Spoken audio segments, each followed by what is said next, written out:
So again, let's say you were a crackhead through your 40s, made a lot of pornographic videos, mostly of yourself, of your genitals covered in M&Ms, and then once you got to your 50s, decide, hey, I want to be Andy Warhol, I'm a highly paid pop artist. You probably couldn't do it unless your dad happened to be the president, and that's how Hunter Biden pulled that off.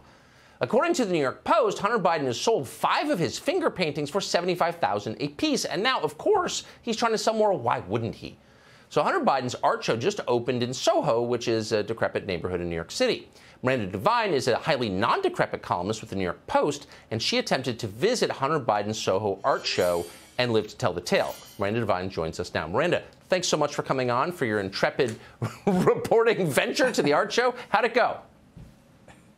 Hi, Tucker. Well, unfortunately, I wasn't allowed in. I did try, but there was a very nice security guard out the front called Theo who said that I had to have an appointment. Now, I did try to make an appointment.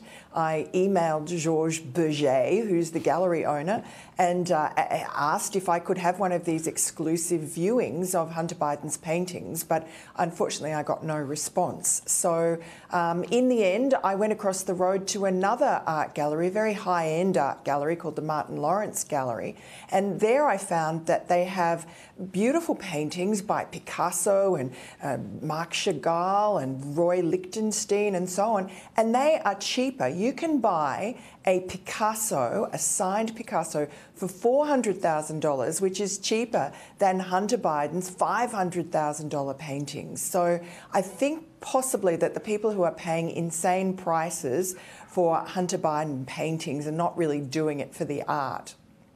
I wonder how many actual artists, talented people who've slaved away for years with no recognition and no income have seen this, decided to give up and jump off the Triborough Bridge. Any news on that? Well, it's interesting you say that, because one of the other gallery owners along that street in Soho in West Broadway that I knocked on the door of to see if they had any thoughts about it was saying, well, he had just been talking to an artist about the fact that, you know, Hunter Biden is getting enormous amounts of money, and this other artist has slaved for years to try and make a living with his art, and everyone's scratching their head and thinking it's very curious, and obviously it's only because his father is president. That's the only reason that people are buying it, for the notoriety and potentially for the influence, because of course we know that Joe Biden is partial to a bit of influence peddling in his family. Yeah. Well, when your dad's president, you get superpowers. Maybe Hunter Biden will invent a new vaccine next. It will be required to take. Who knows? You never know. The sky's the limit when your dad's in power. Miranda Devine, I appreciate what you've done for the sake of news and for coming on tonight. Thank you. Pleasure, Tucker. Hey, Sean Hannity here. Hey, click here to subscribe to Fox News YouTube page and catch our hottest interviews and most compelling analysis. You will not get it anywhere else.